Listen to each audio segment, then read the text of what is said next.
propres cantiques. Elle chantait ses propres cantiques, la porte restait toujours fermée.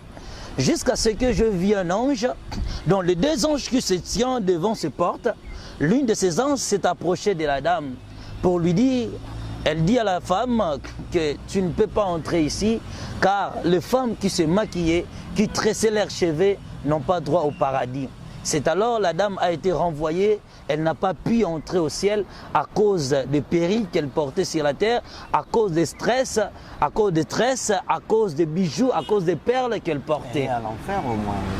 Lorsqu'elle est renvoyée pour ne pas entrer au paradis, il n'y a que deux pays qui nous attendent, soit au paradis, soit en enfer. Je vis la dame, comment elle pleurait, elle regrettait d'avoir ignoré la parole de Dieu qui interdit à la femme qu'une femme chrétienne ne peut pas se maquiller, une femme chrétienne ne peut pas tresser ses cheveux, ne peut pas porter des perruques. C'est biblique? Oui, c'est biblique, papa. C'est biblique tout ça. Tout ce que je dis, c'est biblique. On peut avoir un passage qui pourrait nous servir, parce qu'il y a beaucoup de gens, il y a beaucoup de gens qui croient difficilement. Peut-être un passage qui pourrait faire en sorte que non, les gens qui nous suivent, ils peuvent aussi feuilleter la Bible et puis aller voir ce passage-là. J'aimerais donner un verset biblique et lire ces versets bibliques. Je pense que si ça peut y aller, je peux donner un verset. Nous pouvons aller dans le livre, je pense, dans le livre d'1 Timothée, là où l'apôtre Paul nous parle de ces choses. Rapidement, je peux prendre les versets, simplement. On nous dit que pour les femmes chrétiennes, la femme ne peut pas porter des vêtements somptueux, la femme. Donc il y a un peu beaucoup de choses que la Bible parle de ces choses. Mais j'aimerais pour les gens qui ne croient pas vraiment à ces réalités, à ces témoignages de l'enfer et du paradis, parce que chacun aura ses opinions, ses pensées. Mais moi je dis toujours aux gens, si vous ne croyez pas à ce que je dis, croyez plutôt à la parole de Dieu.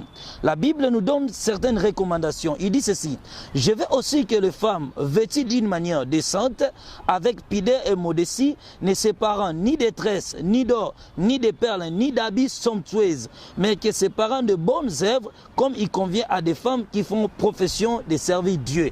Si vous pouvez lire, prenez 1 Timothée chapitre 2, le verset 9 à 10. Ainsi, la dame n'a pas pu faire son entrée au ciel. Pourquoi? Parce qu'elle portait des perles, parce qu'elle portait des bijoux, parce qu'elle stressait ses cheveux, parce qu'elle portait des perruques. Alors, lorsque la porte ne s'est pas ouverte et que l'ange l'a renvoyée, j'ai vu la dame qui disait « Je chantais beaucoup de chansons pour Dieu sur la terre. Je servis Dieu, je chantais, je sauvais les âmes. J'ai édifié les gens par ma musique lorsque je chantais sur la terre. Comment est-ce que je peux être disqualifié ?»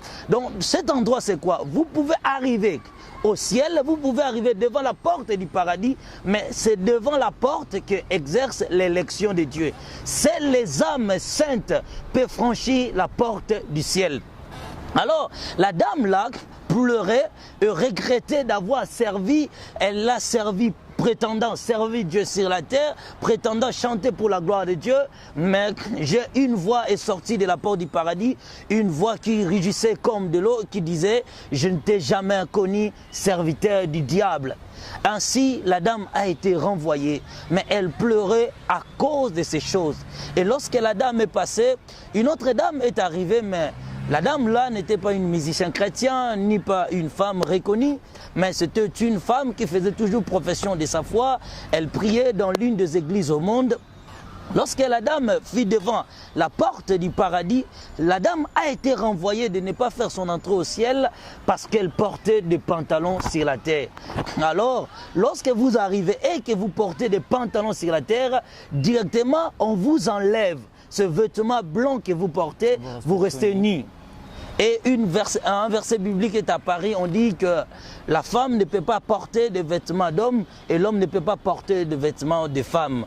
Deutéronome 22, verset 5, c'est ce verset-là qui a renvoyé la femme. Et la femme ne pouvait pas faire son entrée. Je dis à toutes les femmes qui font profession de la foi chrétienne et que vous devez vous sanctifier. La Bible dit, nous ne sommes pas de ce monde. Nous ne pouvons pas nous mélanger aux choses de ce monde, car le monde, un jour nous quitterons ce monde, le monde est passager. Parlons de l'enterrière. Après avoir accédé, quand tu te retrouves à l'enterrière, comment tu as trouvé là-bas? Qu'est-ce qui se passe exactement au paradis? Mieux vaut plutôt mieux répondre, faire aussi allusion aux âmes, aux pasteurs que nous avons connus qui sont entrés au paradis avec les conditions. Puis je vais répondre à votre question. D'abord, je pourrais parler d'un homme de Dieu, peut-être je vis Alain Moloto au paradis, et comme vous ne m'avez pas posé la question comment il s'est retrouvé au paradis, je dis simplement, je vis Alain Moloto au paradis, je vis Jacques Vernon au paradis, je vis Sikaten Dalepère au paradis, je vis Edine Abal au paradis, je vis Simo Kimbangu au paradis. Mais Ebalembongue, le reste des gens, des Diangenda ont été renvoyés pour ne pas entrer. Fait révolter le réveil là, il s'appelle encore comment Edine Abal. Je vis Edine Abal au paradis. Mais si vous m'avez posé la question, comment ces gens ont pu entrer au paradis? Parce que je pense aussi que c'est capital pour nous, les chrétiens d'aujourd'hui, parce qu'ils sont nos pères de la foi. Expliquez au moins, les gens vont comprendre. Lorsque je fais allusion à notre père, d'abord je prends la dernière personne qui est décédée actuellement, c'est Alain Moloto, dont aussi son paradis fait la une dans l'internet, par-ci par-là. Voici les conditions. De vous interrompre un peu. Quand vous avez fait ces longs voyages, le couple Olang n'était pas encore décédé ou comment? Bon, lorsque moi je fais ce grand voyage, le couple Olang au début n'était pas encore décédé sur la terre. Mais dans la continuité du paradis, c'est alors notre maman est décédée, notre père aussi est décédé, les couples Olang sont décédés. Parmi les conditions, toi qui as vécu le paradis, parmi les conditions qui font en sorte que non, les gens puissent aller au paradis, est-ce qu'il répond aux critères? Oui, Alain Moloto a répondu aux critères. Les 5 pasteurs congolais. De couple Olangi. Vraiment, pour ne pas mettre les guéillons sur les choses qui les concernent, j'aimerais mieux au moins insister sur le critère du paradis, parce que je dis et je pèse mes paroles, je les dis d'une manière absolue, que ce n'est que ces gens-là que je vis au paradis. Et chaque fois que je fais la continuité de ces grandes révélations du paradis, ce n'est que ces Congolais-là que moi je vis au paradis. Bon, vous pouvez continuer à expliquer là où tu étais, comment Alain Moloto a accédé au paradis, et ça va peut-être nous aider aussi. Lorsque Alain Moloto fut devant la porte, il a chanté une cantique, un cantique qu'il chantait lorsqu'il était encore sur la terre. Moto, quitte sa moto, yaya. Il chantait ce cantique-là. Et pendant qu'il chantait ces cantiques, la porte était ouverte. Mais il portait une robe blanche teinte de rouge. Et je dis, Seigneur, pourquoi ces vêtements sont teintes de rouge? Il me dit, parce qu'il s'est sacrifié pour la vérité. Alors une voix s'est fait sortir de la porte du paradis. Cette voix-là, c'est comme le rugissement de grands eaux. Et la voix disait à Alain Moloto, as-tu prêché la parole de Dieu dans la vérité? Alain Moloto a dit, j'ai fait mon travail. Deuxième question, est-ce que tu payes ta dîme correctement? Il dit, tu le sais, Seigneur. Troisième chose, il dit, as-tu évangélisé correctement? Alain Moloto dit, tu le sais, Seigneur. Quatrième chose, as-tu marché comme un chrétien du début jusqu'à la fin? Il dit, j'ai trébuché, mais j'ai été soutenu par le Saint-Esprit. Il lui a posé encore la question, est-ce que tu aidais les pauvres? Tu faisais l'aumône, tu faisais des dons aux gens? Il dit, Seigneur, tu connais mon travail. Est-ce que tu lisais la Bible régulièrement? Il dit, Seigneur, tu le sais. Est-ce que tu priais correctement? Il dit, Seigneur, tu le sais. Est-ce que tu partageais la parole de Dieu correctement? Il dit, Seigneur, tu le sais. Alors une voix dit, tu es admis d'entrer dans le royaume de ton Père. C'est alors, je vis un groupe d'anges qui était au nombre de 7 anges qui sont venus l'accueillir en lui disant que tu es notre frère. Alors Alain Moloto pleurait pour avoir vaincu le monde et son système. Ainsi Jésus me dit, tu vois un racheté d'Israël. Cet homme s'est bâti toute sa vie pour hériter au ciel. Dis à mon peuple que celui qui vaincra entrera dans la porte du ciel. De la même manière qu'Alain Moloto, ces anges-là sont venus t'accueillir comme on a accueilli Alain Moloto. Pour dire clair, moi je n'étais pas accueilli comme Alain Moloto parce que moi j'étais un visiteur. C'est alors à la fin de ce témoignage, à la fin, Jésus m'a dit, lorsque j'ai terminé le paradis, il m'a dit, tu dois rentrer sur la terre. Si tu marches correctement dans mes principes, tu respectes les 7 critères pour entrer au paradis, tu reviendras ici. Parce que ton passage en enfer paradis, tout ce que tu as vécu là-bas, tout ce que tu as vu là-bas, en retournant sur terre, est-ce que tu le fais comme il se doit? Parce que je prends le témoignage d'Alain ou l'autre que tu es en train de faire. On le posait la question, est-ce que tu payais ta dîme, tu payais tes hormones, tu faisais ça, tu faisais cela. Il a bien répondu à son Seigneur que non, Seigneur, tu le sais, je le faisais comment. Et toi-même, l'expérience que tu as vécue là-bas, est-ce que tu le fais sur terre? Je suis retourné sur la terre pour se battre. Car depuis le temps de Jean-Baptiste et jusqu'à aujourd'hui, les royaumes de Dieu forcés, ce sont les violents qui s'en emparent. Jésus m'a dit, tu dois vaincre le monde pour hériter le paradis.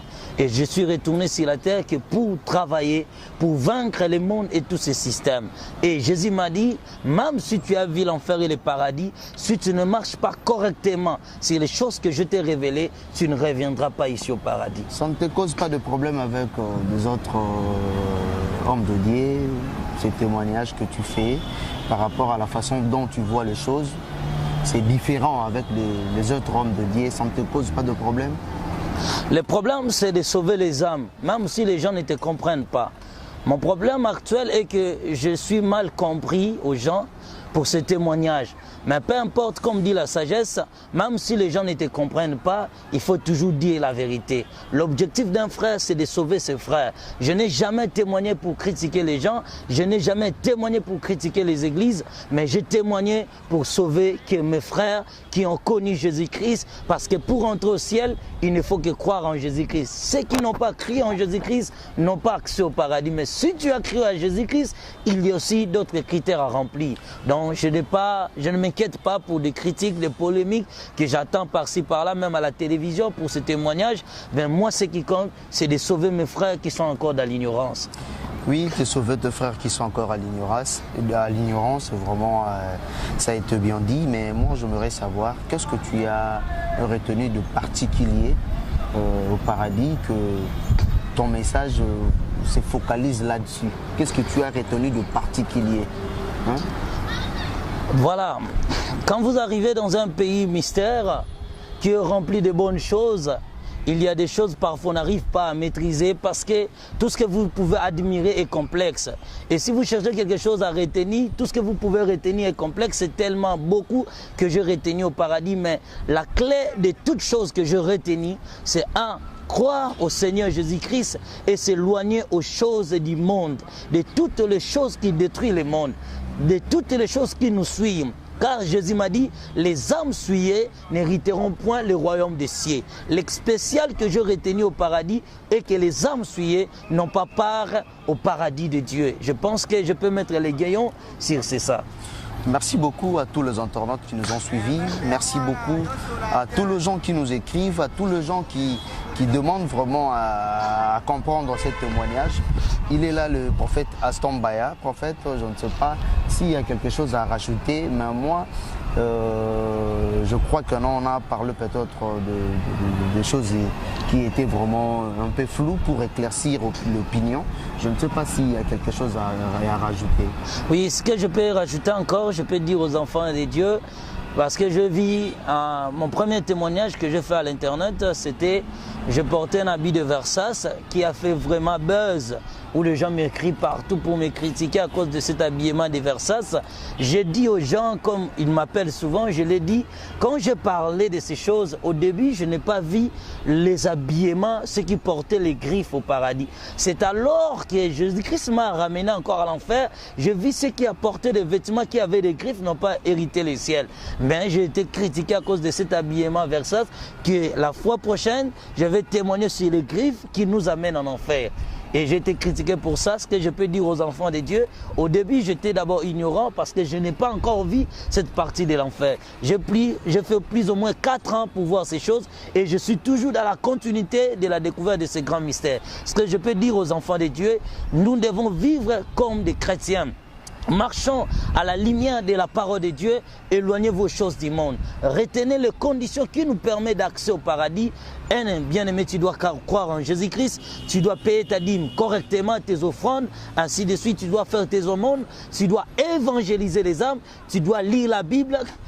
C'est un cinquième, tu dois prier, jeûner, se sacrifier pour Dieu, travailler pour le royaume de Dieu. Et